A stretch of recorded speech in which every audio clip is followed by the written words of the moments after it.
No ma'am. वैसे कहा जाए तो बैलेंस 5000 माइनस नहीं हो सकता, लेकिन आजकल जो आपके क्रेडिट कार्ड का सेटअप चल रहा है उसमें माइनस 5000 हो सकता है। माइनस 5000 का मतलब ये है कि आपने बैंक से माइनस 5000 का लोन लिया हुआ।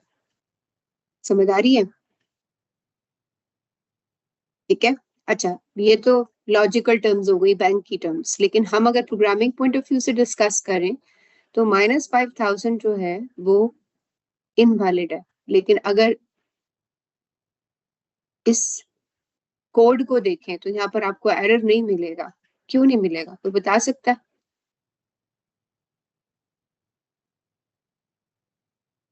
अगर आप कंपाइलर पे ये कोड रन करो ये आपको एरर नहीं देगा। क्यों नहीं देगा?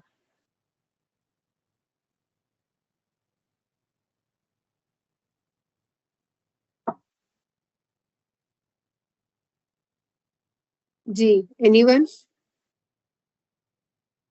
आप गौर से देखिए, बैलेंस की डाटा टाइप, बैलेंस का एक्सेस मॉडिफायर क्या है, ये किस टाइप का एक्सेस है इसके पास?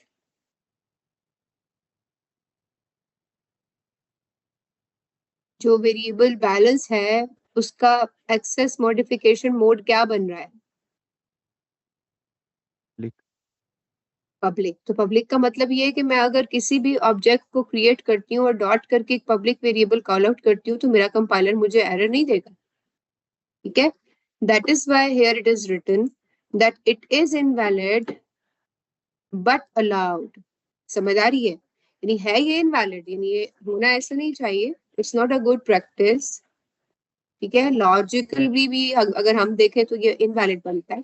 लेकिन कंपाइलर अलाउ कर देगा इसको। कंपाइलर कहेगा कोई एरर नहीं है, वो आपके कोड को प्रोसीड कर देगा। ठीक है। अच्छा जी, नेक्स्ट स्टेप अब आते हैं इसमें। जब ऐसी सिचुएशन होती है तो इसमें है कि आप क्या इधर इस किस्म के सिनेरियोज में ना जो सबसे बड़ा इशू आ रहा है वो क्या आ रहा है कि you don't have any control on your data, that who and when it can be modified. यानी अगर आपने इतना पब्लिक को दिया हुआ है तो फिर आप ये नहीं रिस्ट्रिक्ट कर सकते कि कौन मॉडिफाई करेगा, कहाँ मॉडिफाई हो सकता है, विद इन क्लास हो सकता है, नहीं हो सकता, आउट ऑफ द क्लास कैसे होगा, इस पर रिस्ट्रिक्शन नहीं लगा सकते। ये सबसे बड़ा इशू आ जाता है। ठीक है। अच्छा, अब इस किस्म की सिचुएशंस को जब हम पाइथन में हैंडल करते हैं तो कल मैंने आपको बताया था नेम मैंगलिंग का। नेम मैंगलिंग क्या थी कि आप क्या करते हो कि अपने वेरिएबल के जो नेम होता है उसको डायरेक्टली यूटिलाइज कर लेते हो। ठीक है, फॉर एक्सेस पर्पस। आज मैं एक और टेक्निक यूटिलाइज करना सिखा रही हूँ इनकैप्सुलेशन के पर्पस से। That is known as property decorator. अब ये प्रॉपर्टी डेकोरेटर है क्या? प्रॉपर्टी डेकोरेटर जो है वो आपको अलाउ करता है कि instead of directly using the variable ही आप क्या करो कि आप मेथड्स क्रिएट करो और उन मेथड्स के थ्रू अपने वेरिएबल्स की वैल्यूज को एक्सेस करो। अब वो एक्सेस किसी भी टाइप का हो सकता है, वो मॉडिफिकेशन भी हो सकती है, वो रीडिंग भी हो सकती है। ठीक है, यानी अपडेट भी हो सकता है, रीड भी हो सकता है। लेकिन वो मेथड किस तरीके से एक्सेस होंगे? They will be access like a variable. समझ आ रही है? यानी कि हम मेथड को एज अ वेरिएबल एक्सेस करेंगे। इसका मेथड, इसको यूज करने का जो सिंटेक्स है वो क्या है कि कोई भी मेथड जिसे आप एज अ वेरिएबल एक्सेस करना चाह रहे हो, और याद रखना वेरिएबल का स्ट्रक्चर बड़ा सॉरी मेथड का स्ट्रक्चर बड़ा काउंट करता है। उस मेथड के अंदर बहुत ज्यादा कॉम्प्लिकेटेड लॉजिक नहीं होती। That is directly related to a certain variable only. यानी सिर्फ एक वेरिएबल से रिलेटेड ये मेथड होगा। इसमें फर्दर आप कोई और एक्स्ट्रा कॉम्प्लिकेशंस डालने की कोशिश नहीं करोगे। You will keep it a simple thing. ठीक है। तो आपने मेथड नेम दिया और वो सिंपल रिटर्न कर रहा है कि आपके नेम की वैल्यू क्या है। अच्छा, अब अगर आप इसके ऊपर eight the rate of property लिख देते हो, यानी ये एक इंडिकेशन है कंपाइलर के लिए कि इसके बाद जो फंक्शन आपने क्रिएट किया है it can be called as a simple variable, not as a method. तो आप यहाँ आप देख लें, हमने कहा जी कि हमने एक सेल्फ डॉट प्राइवेट वेरिएबल बना दिया। प्राइवेट बनाने का पर्पज ही ये था कि हम रिस्ट्रिक्ट कर रहे हैं कि डॉट बैलेंस करके यूज ना किया जा सके। ऐसा ही था ना, डबल अंडरस्कोर का मीनिंग। तो फिर इसको यूज कैसे करेंगे? इसको यूज ऐसे करेंगे कि हम क्या करेंगे, हम एक प्रॉपर्टी डिक्लेयर करेंगे और वो प्रॉपर्टी एक प्रॉपर फंक्शन है आपका या एक मेथड है। इस मेथड का जो बेसिक टास्क है वो सिंपल ये है कि ये आपको बैलेंस की वैल्यू रिटर्न करेगा। जब आपने इसको एक्सेस करना होगा तो आप कैसे करोगे? आपने अकाउंट बनाया, अकाउंट में स्टार्टअप में बैलेंस आपने 1000 जो है वो सेट किया और आप सिंपल अकाउंट डॉट बैलेंस करोगे। ये बिल्कुल ऐसे बिहेव कर रहा है जैसे देखो यहाँ पर ये बैलेंस जो है ये आपके वेरिएबल का नेम नहीं है बल्कि यहाँ पर ये फंक्शन का नेम भी है। ठीक है, तो आपने एक्सेस डॉट बैलेंस किया और आपका ये कोड रन हो जाएगा, इसमें कोई इशू नहीं आएगा। अच्छा, एक बात जो आपको बड़ी अजीब सी लगेगी जो कि बड़ी बहुत इंटरेस्टिंग भी है और बहुत यूजफुल भी है, पाइथन में आप फंक्शन नेम वेरिएबल नेम्स अगर एक जैसे भी रखते हो तो कोई इशू नहीं होता। ठीक है, और सबसे बड़ी बात ये कि अगर मैं ये कहूँ कि यहाँ पर एक्सेस डॉट बैलेंस मैं एज अ फंक्शन कॉल करना चाह रही हूँ तो मैं सिंपल आगे 2 ब्रैकेट्स डाल दूंगी तो ये एज अ फंक्शन कॉल भी हो सकता है। यानी सिंपल ये प्रॉपर्टी लिखने से ये नहीं है कि ये फंक्शन नहीं रहा, ये फंक्शन भी है, लेकिन वही वाली बात है कि calling a function as an variable और एज अ फंक्शन ये हमारी चॉइस बन गई है। कॉन्सेप्ट समझ आया?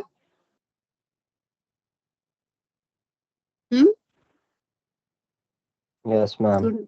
स्टूडेंट्स मैं आपसे पूछ रही हूँ कि मैं इसकी भी प्रैक्टिस आपको कोड उस पे करवा दूंगी, वीएस कोड पे भी हम इसे रन करके भी देख लेंगे, डोंट वरी। बस मैं ये चाह रही हूँ कि मैं एक दफा इस कॉन्सेप्ट को एक दफा कंप्लीटली डिस्क्राइब कर दूं। अब देखो, इसमें तो सिंपल व्यू कर रहे थे ना हम। व्यू का मतलब ये कि अभी हमने डाटा मॉडिफाई नहीं किया, चेंज नहीं किया।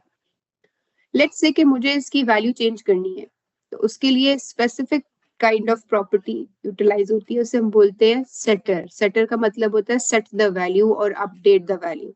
ठीक है, it controls how you can update and apply validation rule. यानी किसी भी डाटा के ऊपर आप अगर अपडेशन करना चाह रहे हो तो वैलिडेशन रूल कैसे अप्लाई करोगे और उसकी वैल्यू अपडेट कैसे करोगे। जैसे फॉर एग्जाम्पल ये कोड है, अब देखो यहाँ पर आप जब प्रॉपर्टी दोगे तो उधर था at the rate of property, अब यहाँ पर लिख रहे हो at the rate of variable dot setter. यानी जिस वेरिएबल का वैल्यू आप सेट करना चाह रहे हो उस वेरिएबल का नाम होगा और डॉट सेटर प्रॉपर, यानी ये प्रॉपर्टी है उसकी, ये सिंटेक्स है। ठीक है, और फिर उसी वेरिएबल के नाम से, जैसे यहाँ पर बैलेंस के नाम से था ना वेरिएबल, ये देखो डेफिनेट यानी सॉरी ये फंक्शन नेम बैलेंस के नाम से था, सेम वेरिएबल के नाम से।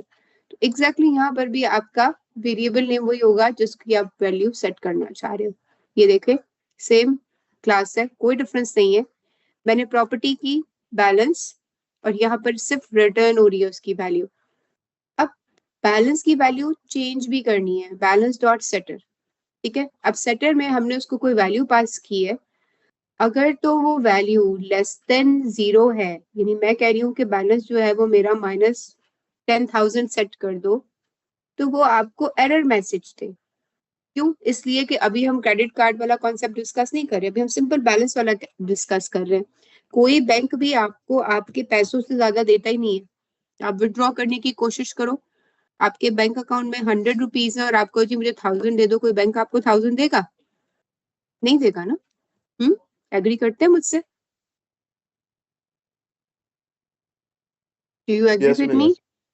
तो जब ये सिचुएशन होती है ना बेटे, तो फिर उसके बाद वैलिडेशंस लगाना हमारा प्रोग्रामर का काम है। ठीक है, अब हमने कहा कि वैल्यू पास हुई है बैलेंस की, अगर वो वैल्यू लेस देन 0 है तो हम कह देंगे balance can not be negative, और अगर वो नहीं है यानी कि ग्रेटर देन 0 है then we can say okay जी self dot balance is equal to the value. अब देखो यहाँ पर 2 काम हो रहे हैं, एक तो ये हो रहा है कि इस वाली लाइन में आपकी वैल्यू अपडेट भी हो रही है, लेकिन बिफोर अपडेटिंग यहाँ पर यहाँ से लेकर यहाँ तक वैलिडेशन भी हो रही है। कॉन्सेप्ट समझ आया? What is validation and what is the value setting? Yes ma'am. अच्छा, अब देखो आपने अकाउंट खोला, ठीक है, आपने अकाउंट को कहा जी कि स्टार्टअप में उसका बैलेंस 1000 है, फिर आपने कहा कि अकाउंट में अब बैलेंस कर दो 500। ओके जी, 500 किया, 500 इज नॉट लेस देन 0, तो यहाँ पर वैल्यू 500 सेट हो गई। जब आप दोबारा उसका अकाउंट बैलेंस -200 करने की कोशिश करोगे तो वो आपको एरर देगा। वो क्यों देगा? इसलिए कि -200 इज लेस देन 0, वो आपसे कह देगा जी नेगेटिव वैल्यू सेट ही नहीं हो सकती। ठीक है, this is called setting a value and using what? Setter property. ठीक है, वेरिएबल सेटर प्रॉपर्टी। और प्रॉपर्टी जब भी बनाई जाती है वो एट द रेट बनाई जाती है। इसका मतलब क्या है कि आप देखो, वैसे तो अगर आप ये फंक्शन कॉल करते तो आपको लिखना पड़ता count dot balance bracket start bracket close और बीच में वैल्यू देते 500, ऐसे ही करते ना। यानी अगर ये फंक्शन कॉल ना होती, इस फंक्शन को ये यानी sorry as an attribute call ना होता, ये function as a simple function call होता, तो यही वाला कोड जो भी मैंने लिखा हुआ, it should be like this, count dot balance और ब्रैकेट में आप 500 देते। ऐसी फंक्शन कॉल होती है ना, यही सीखा था आपने फंडामेंटल्स में। Yes ma'am. अब देखो यहाँ पर ये है कॉलिंग वाया मेथड, और ये वाला पार्ट क्या है, कॉलिंग एज अ प्रॉपर्टी, यानी आपने उसको एट्रीब्यूटल प्रॉपर्टी बना दिया, अब आप उसे एज अ वेरिएबल एक्सेस कर रहे हो। अच्छा जी, अब एक और कॉन्सेप्ट है, आपका स्टूडेंट है, उसके प्राइवेट मार्क्स हैं, ठीक है जी, आपने कहा जी प्राइवेट मार्क्स है, ओके फाइन, हमने वो मार्क्स शो करने हैं, प्रॉपर्टी डिक्लेयर कर दी। अब हमने मार्क्स सेट भी करने हैं, आपने वैल्यू सेंड की। अब किसी भी स्टूडेंट का पेपर अगर 100 मार्क्स का है तो उसके मार्क्स जो है वो 0 से बिलो नहीं हो सकते, 100 से अबव नहीं हो सकते, ठीक कह रही हूँ ना? Yes ma'am. यानी अगर मैं कहूँ कि मैंने आपको 100 मार्क का पेपर दिया है तो क्या मैं आपको -10 मार्क्स दे सकती हूँ 100 में से? No ma'am.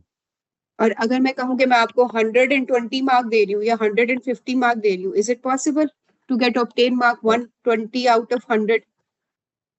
No ma'am. तो अब वही वाली बात है कि आप यहाँ पर भी वैलिडेशन ही कर रहे हो, this whole process is validation but technique is a little bit different. अब आप कह रहे हो कि अगर वैल्यू 0 और 100 के दरमियान है तब वैल्यू सेट कर दी जाए, इसका मतलब है कि वो वैलिड है, अदरवाइज एरर मैसेज प्रिंट हो जाना चाहिए कि mark must be between 0 and 100 ताकि यूजर दोबारा से वैल्यू सेट करे। ठीक हो गई ये चीज?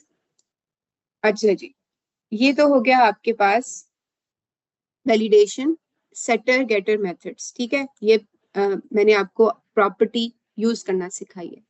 अब जो सबसे इम्पोर्टेंट है वो ये है कि सेफ क्लास डिजाइन की जब हम बात करेंगे कभी भी, तो नॉर्मली क्या किया जाता है, पहला रूल होता है कि आप अपने एट्रीब्यूट्स को प्राइवेट बनाओ, ठीक है, मोस्टली एट्रीब्यूट्स प्राइवेट होने चाहिए, पब्लिक नहीं होने चाहिए, पब्लिक सिर्फ होने चाहिए जो कि पब्लिक हो सकते हैं। दूसरा, आप उनका control access by method provide करो, गेटर मेथड डायरेक्ट @ प्रॉपर्टी से होते हैं और सेटर मेथड क्या होते हैं, @ प्रॉपर्टी डॉट सेटर। गेटर का मतलब क्या होता है, वैल्यू गेट करना, जो उसकी करंट वैल्यू है बस वो आपको शो कर दी जाए, और सेटर का मतलब ये होता है कि उसकी करंट वैल्यू को अपडेट कर दिया जाए, उसे चेंज कर दिया जाए। और जब भी ठीक है, तो आपको वैलिडेशन इफ एल्स कंडीशंस के थ्रू लगानी पड़ेगी, जो कि क्या करेगा, आपकी इनवैलिड वैल्यूज को रेक्टिफाई कर देगा, यानी अवॉइड करेगा कि किसी भी तरीके से आपकी इनवैलिड वैल्यू सेट ना हो, ठीक है। And this is another way, यानी ये पूरे 3 स्टेप क्या कर रहे हैं overall, they are basically avoiding direct modification. यहाँ तक कॉन्सेप्ट समझ आ गया? Yes ma'am. Yes ma'am. अच्छा, अब देखो मैं इसी में आपको एक रियल वर्ल्ड एग्जांपल है, इसे मैं हम VS कोड पे करके देखते हैं। अच्छा, कल वाला जो कोड था उसको एक दफा गो थ्रू कर लेते हैं। कल हमने एक क्लास बनाई थी, बुक क्लास, यानी एक बुक स्टोर बनाया था, उसमें हमने एक क्लास बनाई थी बुक और एक क्लास बनाई थी कस्टमर। मैंने आपको कहा था कि बुक के 3 एट्रीब्यूट्स हैं और ये तीनों प्राइवेट है, ठीक है। यहाँ पर कस्टमर का नेम प्राइवेट है, लेकिन कस्टमर का ईमेल जो है वो इस वक्त हमारे पास क्या है, protected, not, sorry my mistake, उल्टा बोल रही हूँ। आपकी बुक क्लास के तीनों एट्रीब्यूट्स पब्लिक हैं, ठीक है, कस्टमर का नेम पब्लिक है लेकिन ईमेल जो है वो प्रोटेक्टेड है, इट्स नॉट प्राइवेट येट, ये प्रोटेक्टेड है, ठीक हो गया। प्रोटेक्टेड का करने के बाद हमने कहा जी हम उसकी वैल्यू ईमेल की सेट कर सकते हैं उसके थ्रू, ठीक है, हमने उसका सेट ईमेल एक वो बना दिया। और दूसरा ये है कि हम उसकी वैल्यूज को चेंज कर रहे हैं, बेसिकली यहाँ पर ये प्रोटेक्टेड वेरिएबल्स थे, ठीक है, और उसमें आप ईमेल व्यू भी कर सकते हो कि डायरेक्टली व्यू कर रहे हो। और जब हमने ये कोड रन किया था तो हमने कहा था कि आप इन वैल्यूज को डायरेक्टली अपने ऑपरेटर क्लास में, या जो कहते हो आपके टेस्टर क्लास है उसमें एक्सेस कर सकते हैं, हमने कहा जी हमने एक बुक बनाई जिसको नेम दिया ABC, उसके ऑथर अली था और उसकी प्राइस 500 थी। फिर कस्टमर 1 बनाया जिसका नेम अब्दुल्ला था और उसका ईमेल एड्रेस ये था। फिर हमने कहा जी कि बुक 1 जो है उसका टाइटल प्रिंट करवाओ और कस्टमर का ईमेल प्रिंट कराओ। अभी मैं ये कोड दोबारा रन कर रही हूँ आपके लिए। पहले ये मेरी कोड रन हुआ है सिंपल। अब मैं जरा चेक कर रही हूँ कि वैल्यूज क्या है। तो देखें abc@gmail.com, यही है ना, बुक का टाइटल ये है और कस्टमर का ईमेल एड्रेस ये है। अब नेक्स्ट हमने क्या किया कि हमने अपने बुक का टाइटल चेंज कर दिया, ठीक है, और उसके बाद हमने कस्टमर की ईमेल भी सेट कर दी है। और we just want to check कि क्योंकि ये प्रोटेक्टेड वेरिएबल पे तो क्या चेंज वैल्यू होंगी कि नहीं होंगी। ओके फाइन जी।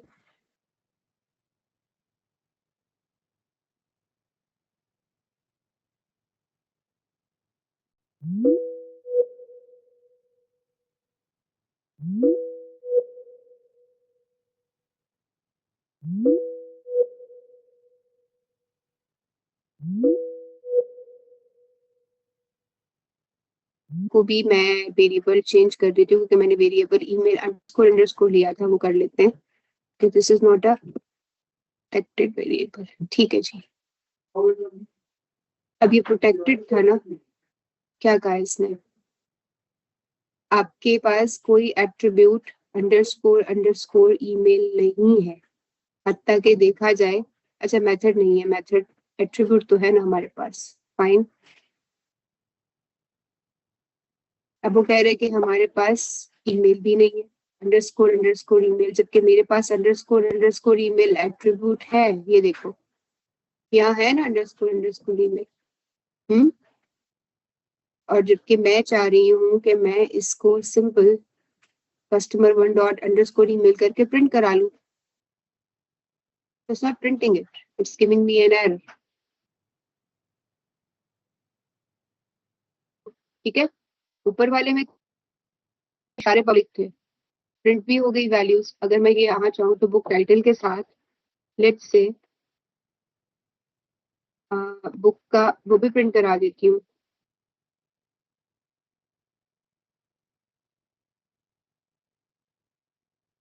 प्राइस भी प्रिंट करा लेते हैं इसकी। ओके, ये देखिए अभी तो टाइटल था ना, प्राइस भी प्रिंट हो गई है। टाइटल चेंज करके देख लेते हैं, इसमें कोई इशू नहीं आ रहा। ये देखो, जब मैं अपना कस्टमर बनाने की, किसी नहीं कस्टमर मैंने बना तो लिया है लेकिन कस्टमर का ईमेल प्रिंट कराने की कोशिश कर रही हूँ। अच्छा इसमें एक मजे की चीज देखो, अगर मैं ये कहूँ कि ये कस्टमर 1 डॉट नेम प्रिंट करे,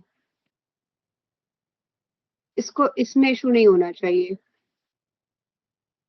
बल्कि इसको अलग से प्रिंट में ले लेते हैं, वो ज्यादा इजी हो जाएगा ताकि दोनों लाइंस डिफरेंट हो जाए। ठीक है, कस्टमर 1 डॉट नेम प्रिंट कराते हैं तो ये देखो अब्दुल्ला प्रिंट करा रहा है वो, उसको इसमें इशू नहीं है। उसको सिर्फ इसमें आ रहा है कि ये एक प्राइवेट वेरिएबल है जिसे मैं एक्सेस कराने की कोशिश कर रही हूँ। ठीक है, अब इन केस अगर मैं इसको यहाँ पर कस्टमर 1 डॉट ईमेल के बजाय, ये देखो मैंने यहाँ पर अपनी क्लास में ईमेल के नाम से एक फंक्शन कॉल बनाया हुआ है। इस नेम के साथ अगर मैं इसको कॉल कर बोलते हैं तो ये मुझे काम करके दे देगा क्योंकि इट्स अ फंक्शन। ये देखो, ठीक है, कस्टमर 1 डॉट ईमेल में वो मुझे क्या प्रिंट कस्टमर 1 डॉट कस्टमर यहाँ पर मेरे पास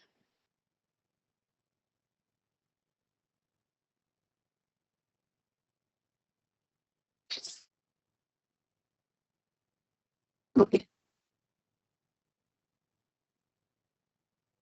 कि मैंने जब उसको प्राइवेट वेरिएबल बनाया और उसे एक फंक्शन कॉल के थ्रू एक्सेस करने की कोशिश की तो उसने मुझे उसकी वैल्यू आराम से दे दी। अच्छा अब ये फंक्शन जो है वो नॉर्मली क्या है, सेम नेम का बनाया मैंने, क्योंकि वो ईमेल थी, मैंने क्या किया, उसी नेम का फंक्शन बना दिया। जब ये टेक्निक यूज करोगे तो इसको क्या बोलते हैं, नेम मैंगलिंग। क्या बोलते हैं, क्या बोलते हैं, मैंने भी वर्ड क्या यूज किया है, नेम मैंगलिंग। यानी यहाँ पर जो हम कर रहे हैं, this thing is called as, ये है आपकी नेम मैंगलिंग।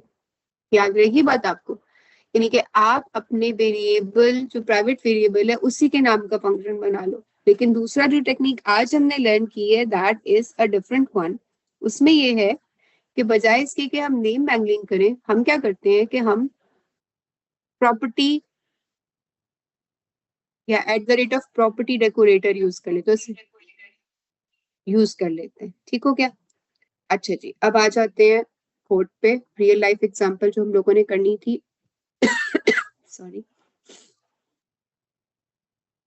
ये देखो, ये मेरे पास क्लास है,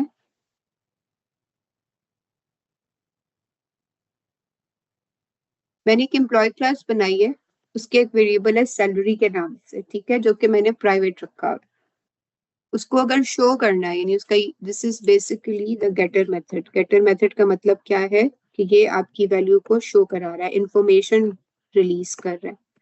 this is called getter method. हो गया। तो ये क्या करेगा, ये सिंपल सैलरी को शो कर देगा। और सेटर मेथड क्या है कि ये आपकी सैलरी जो है वो प्रिंट करेगा। ठीक है, लेट्स से कि अब मैं इस कोड को यूज करना चाह रही हूँ, यानी कि रन करना चाह रही हूँ। तो उसके लिए हम क्या करेंगे, मैंने अपना एक मेन बनाया, या डायरेक्ट, अच्छा पाइथन में आपने नोट किया कि विदाउट पाइथन हम डायरेक्टली कर सकते हैं। ठीक है, जैसे फॉर एग्जांपल मैंने यहाँ पर एक ऑब्जेक्ट बना लेती हूँ, और वो ऑब्जेक्ट है एम्प्लॉय के नाम से। जी, EMP, एम्प्लॉय बनाया। और एम्प्लॉय है क्या, employ is my employ class. ठीक है, LOY एम्प्लॉय क्लास है, और उसकी सैलरी मुझे देनी है उसको। लेट्स सपोज मैं कहती हूँ उसकी सैलरी जो है वो इनिशियली 50,000 है। ठीक हो गया। अच्छा, अब इस कोड का आउटपुट क्या आना चाहिए, who is going to tell मी।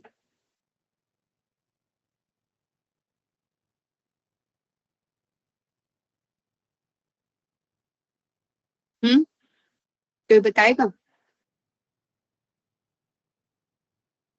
कि देखो हमने एम्प्लॉय मैम बनाया, एम्प्लॉय कुछ, बोलो, मैं रन नहीं कर रही आपके साथ।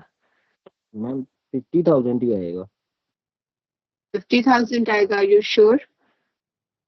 यस मैम, कोड को देख के तो फिलहाल यही लग रहा अच्छा, अब देखो जरा, मैं प्रिंट करवाती हूँ,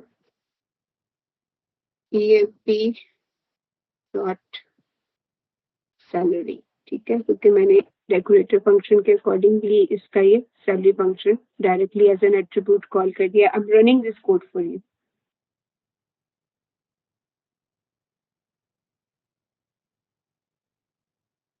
समझ आ रही है, 50,000 आएगा। क्यों आएगा, क्योंकि ये जो हमने यहाँ वैलिडेशन लगाई हुई थी ना इस जगह पे, इसके अकॉर्डिंगली मैं उसको दोबारा सैलरी अलॉट करने की कोशिश कर रही हूँ -10,000। और जब मैं -10,000 अलॉट करने की कोशिश कर रही हूँ तो वैलिडेशन चेक लगा, वो कह रहे कि 15,000 से लेस की सैलरी होनी नहीं चाहिए इस एम्प्लॉय की। दैट्स पर उसने उसका मैसेज दे दिया। अब इसी कोड में अगर मैं यहाँ ये चेंज कर देती हूँ, एम्प्लॉय डॉट सैलरी जो है वो मैं कर देती हूँ, लेट्स से नहीं, एम्प्लॉय डॉट सैलरी चाहिए मुझे। प्रॉपर्टी सेट करनी है ना, हाँ, employ dot salary, let's suppose कि मैं उसकी कर देती हूँ 25,000। मैंने उसकी सैलरी कम कर दी है, सॉरी, बट मेरा दिल कर रहा था। प्रिंट, और अब हम इसको प्रिंट कराने की कोशिश करते हैं। देखिए, अब क्या आंसर आना चाहिए, तो हामी के अलावा कोई और बोले। गर्ल्स में से कोई बताए क्या आएगा बेटे?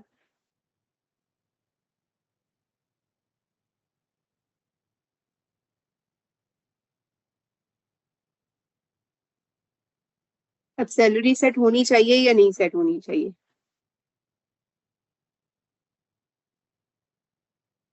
जी जी बेटा, क्या वैल्यू आनी चाहिए इसकी? क्या?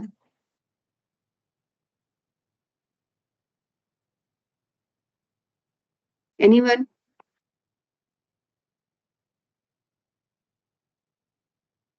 Ma'am 25,000। 25,000, yes you are right. क्यों? इसलिए कि जब ये वाली इसमें ये वाला बेसिकली ये सैलरी इस वाली प्रॉपर्टी को कॉल कर रही है, ठीक है ना, इस प्रॉपर्टी को।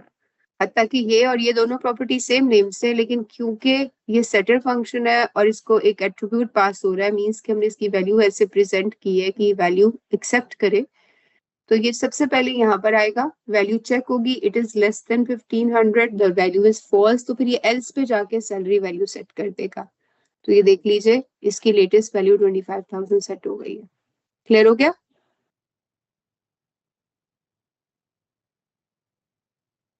ये कॉन्सेप्ट समझ आ गया बेटे?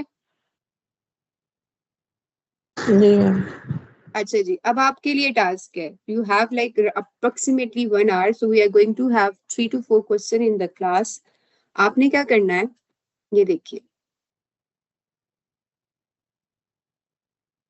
Okay, this is the question, ये आप लोगों के पास ऑलरेडी आया हुआ है, लेकिन मैं आपको एक बात बता दूं, प्लीज डोंट चीट।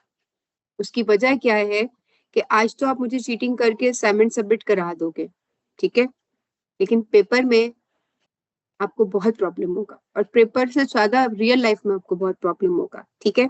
एक्सरसाइज 1 है बेसिक इंकैप्सुलेशन की, आपने कार क्लास क्रिएट करनी है, उसका प्राइवेट एट्रीब्यूट जो है वो स्पीड होगा, और फिर आपने गेटर मेथड बनाना है स्पीड के लिए, और फिर सेटर मेथड भी बनाना है जिसकी वैल्यू 0 से 200 के दरमियान सेट होनी चाहिए। मींस के वैलिडेशन ये लगाओगे कि अगर आपकी वैल्यू सेट करनी है हमने, तो 0 से 200 के दरमियान है तो फाइन, अदरवाइज ओवर स्पीडिंग या फिर स्पीड नॉट इन लिमिट का मैसेज आपने मुझे भिजवाना है, ठीक है। So you start your first exercise, और उसके बाद जो कर लेगा वो मुझे बताएगा, and then you are going to open your screen, या फिर मैं स्क्रीन, मुझे वो शेयर करो, मैं आपके साथ स्क्रीन पे शेयर करती हूँ और आप मुझे एक्सप्लेन करोगे कि हो क्या है। समझ आ रही है? Hmm, are you getting my point, जो मैं कहना चाह रही हूँ बच्चे, ऑल ऑफ यू? ये फर्स्ट 2 एक्सरसाइजेस आप पहले अटेम्प्ट करें और सेंड मी। चलें quickly, and you have like, जी हैंड रिटन करें या वीएस पे करें? वीएस पे करो तो अच्छी बात है, वीएस पे करके स्क्रीनशॉट भिजवा दो। अगर स्क्रीन शेयर कर सकते हो तो मैं आपको प्रेजेंटर बना दूंगी, आप स्क्रीन शेयर कर देना मेरे साथ अपनी, और एक्सप्लेन करना। मैंने अभी आपको कोड एक्सप्लेन किया है ना आपका, yes ma'am. VS VS code पे करो and show me the screen, simple, ठीक है। Everyone do it. Class create होनी चाहिए, प्रॉपर इनिशियलाइजेशन फंक्शन होना चाहिए, और उसके बाद आपने ये दोनों टास्क परफॉर्म करने हैं।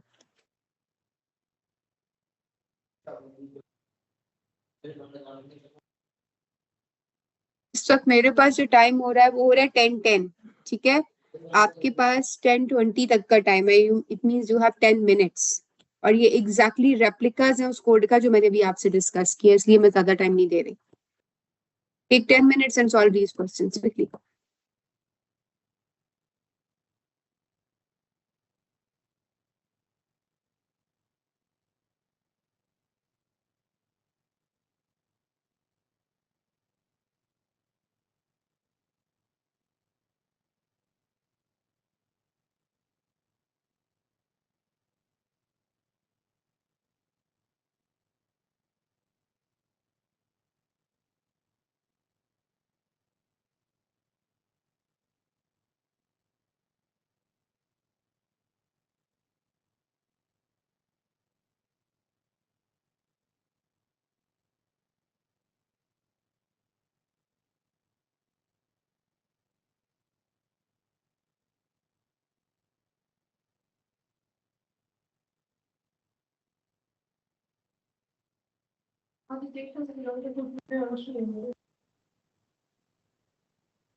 जी बेटे, कुरकुरन आपने भेज दिया? वो रन किया तो उसमें थोड़ा सा इशू आ रहा है, हाँ, उसको मैंने रन कर दिया। करके। अच्छा ठीक है, ऐसा करो ना, अगर आपका इशू आ रहा है तो जरा शेयर करो अपनी स्क्रीन, में आपका कंफर्म कर देती हूँ इशू कहाँ आ रहा है। ठहरो, वेट।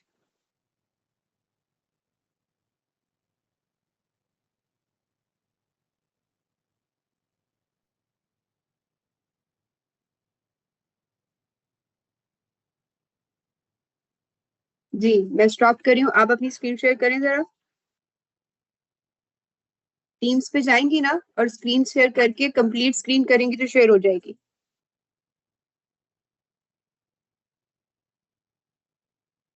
जी सरफिशा।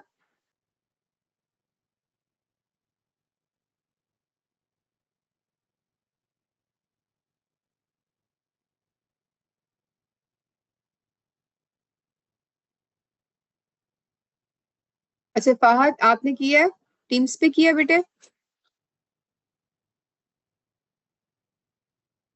फहद, मैम वीएस पे किया है। वीएस पे किया है, स्क्रीन शेयर हो सकती है आपकी? मैम कह रहा मीटिंग शेयर पे कह रहे हैं organiser and presenter can share only. Okay, मैं अभी आपको 1 मिनट में अभी आपको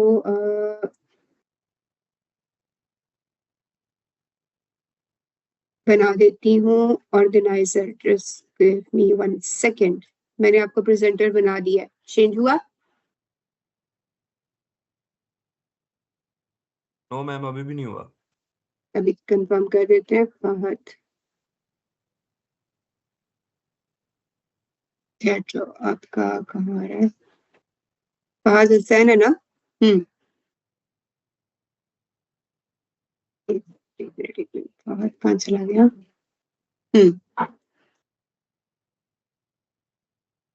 जी Fahad, you are now a presenter.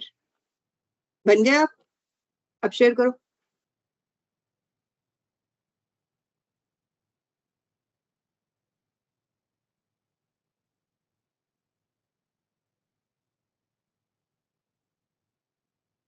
Cursor your screen a little, अच्छा नहीं ठीक है, बस मुझे नजर आ रहा है। आपने कार क्लास बनाई, ओके फाइन, ठीक है।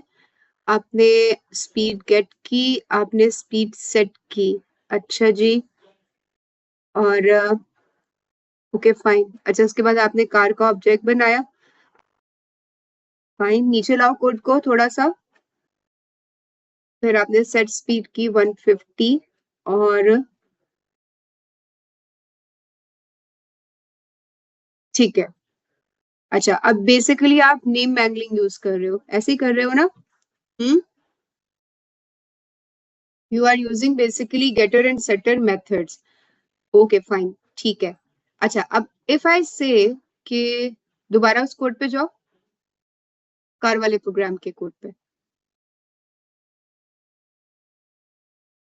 कार वाले प्रोग्राम में अगर मैं आपसे कहूं कि बजाय इसके कि आप गेट स्पीड और सेट स्पीड को यानी ये बाय मेथड कॉल करने के, अगर इसे एट्रीब्यूट बनाओ तो कैसे करोगे, जो भी हमने प्रॉपर्टीज वाला किया था?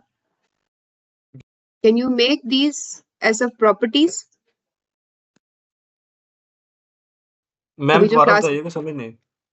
हम लोगों ने देखो बेटा अपनी क्लास में अभी जो किया था at the rate of property एक डेकोरेटर यूज किया था जिसके थ्रू हम फंक्शन को एट्रीब्यूट बना देते थे, यानी यस फंक्शन मैम, कॉल जो थी उसके बजाय हमारी एट्रीब्यूट कॉल हो जाती थी।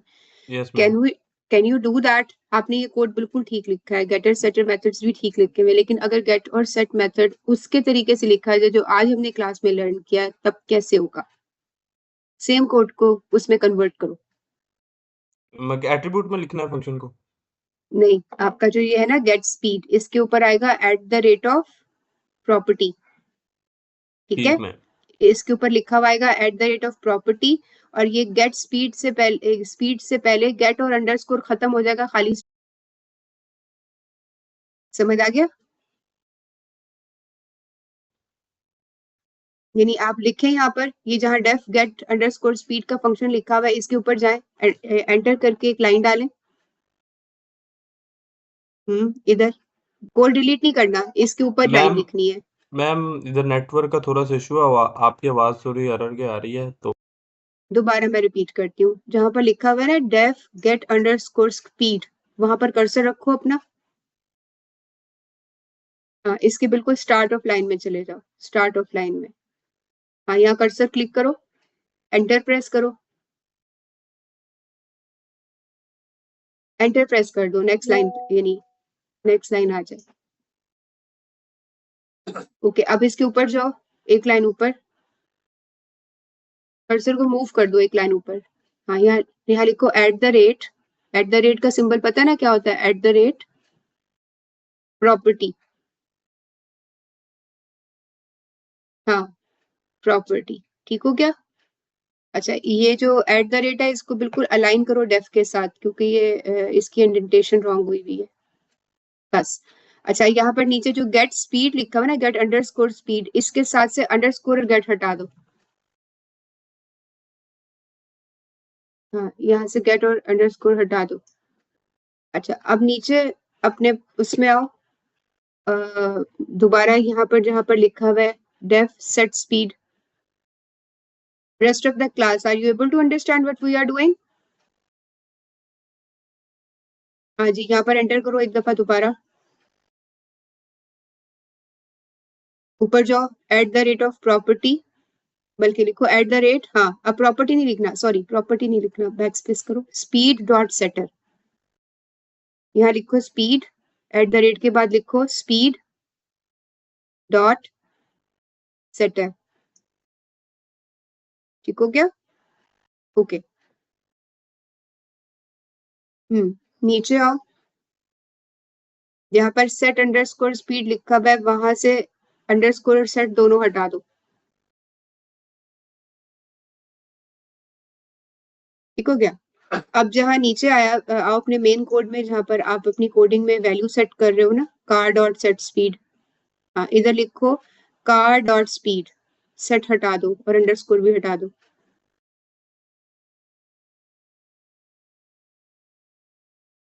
और यहाँ पर स्पीड के आगे इक्वल लिखो, नहीं यहाँ कुछ लिखने की जरूरत नहीं है, कुछ भी नहीं लिखो, कुछ भी नहीं, डिलीट करो इसे। हाँ, स्पीड के आगे आओ, स्पीड के आगे, ये कार डॉट स्पीड के आगे आओ, यहाँ लिखो इक्वल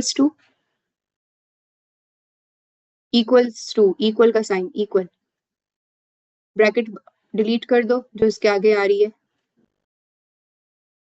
और एंड में से भी आके भी ब्रैकेट डिलीट कर दो, हाँ ये दोनों ब्रैकेट डिलीट कर दो, ठीक है? अब यहाँ पर नीचे आओ, प्रिंट वाली स्टेटमेंट में जहां पर है कार डॉट गेट स्पीड, यहाँ पर लिखो कार डॉट स्पीड खाली, और स्पीड के कार डॉट स्पीड,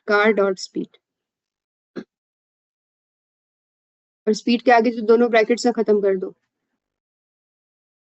हम फंक्शन कॉल नहीं कर रहे, हम एट प्रॉपर्टी कॉल कर रहे हैं। हाँ, अब जरा इस कोड को दोबारा रन करो, सेव करो पहले और फिर रन करो, प्रेस कंट्रोल सेव, पहले कंट्रोल सेव करें, नाउ रन इट।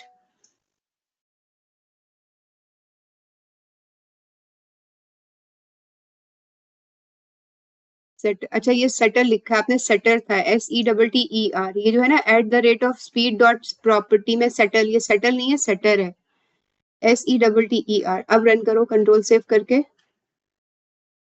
क्या कह रहा है?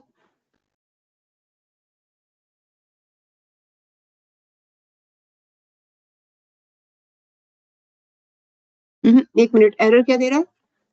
Car object has no attribute set speed. आपने सेट स्पीड तो कॉल ही नहीं किया हुआ, कहाँ पे सेट स्पीड कर रहा हूँ? Wait wait wait ma'am hold उसने ऑन। सेटर की जगह मैम उसने सेटर की जगह सेटल लिखा हुआ है। नहीं वो सेटर हट गया, अब इसने सेटर कर दिया है, जस्ट गिव मी 1 सेकंड। हाँ ये ऊपर जाओ ऊपर जाओ ऊपर जाओ, ऊपर सेट स्पीड उसमें लिखा हुआ है, ऊपर जाओ और ऊपर। अब ये जो आपने लिखा है ना सेल्फ डॉट अंडरस्कोर स्पीड, इसके नीचे जो सेट स्पीड लिखा है ये गलत लिखा हुआ है, इसको डिलीट कर दो, इस वाली लाइन को। हाँ ये वाली पूरी लाइन डिलीट कर दो, you don't need it. Delete करेंगे, पूरी लाइन डिलीट कर दो, you don't need this thing. हाँ और ये है ना सेल्फ डॉट अंडरस्कोर स्पीड, इसके आगे 0 के बजाय लिखो स्पीड। हाँ यहाँ स्पीड लिख दो बस, ठीक है। अब अगर स्पीड की वैल्यू पास करोगे तो स्पीड आएगी, अदरवाइज नहीं आएगी। Getting my point? हाँ जी, अब जरा रन करो इसको, मैम हो गया रन। दिखाइए आउटपुट कहाँ आ रही है। हाँ स्पीड 150, कॉन्सेप्ट समझ आया अब? Yes ma'am. जी। हुज नेक्स्ट, अब किसकी बारी है? अब मुझे टेम्परेचर वाला प्रोग्राम चाहिए, किसने दिखाना है अपना लिखा हुआ? Please stop. जी बेटा आप स्टॉप कर सकते हैं शेयरिंग। जी जरफिशा आपने दिखाना है बेटे, मैं आपको प्रेजेंटर बनाऊं? Just give me 1 second. Ma'am ठहरो, अब कौन दिखाना चाह रहा है? मैम अब्दुल मोइज का मैसेज आ रहा है, वो कह रहा है मैं दिखाने जा रहा हूँ। अच्छा अब्दुल मोइज का मैसेज आ रहा है, ठहरो। अब्दुल मोइज कहाँ पे है? अब्दुल मोइज जरा हैंड रेस करो बेटे ताकि आप ऊपर आ जाओ उसमें। मैम मेरा कोड तो बाहर दे रहा है। आपका कुरतुलन आपका दे रहा है? अच्छा यस कुरतुलन मैम। आप, अच्छा मुझे, अच्छा अब्दुल, अच्छा कुरतुलन आप 1 मिनट वेट करो, मैं आपको बाद में प्रेजेंटर बनाती हूँ, मैं आपका कोड देखती हूँ। पहले अब्दुल मोइज टेम्परेचर वाला कोड दिखा रहे हैं, एक दफा वो देख लें, ठीक हो गया? अब्दुल मोइज हैंड रेस किया आपने? हाँ आ गया अब्दुल मोइज, पता चल गया। AM अब्दुल मोइज, ठहरो ठहरो ठहरो, ये है Abdul Moiz and I need to make him presenter.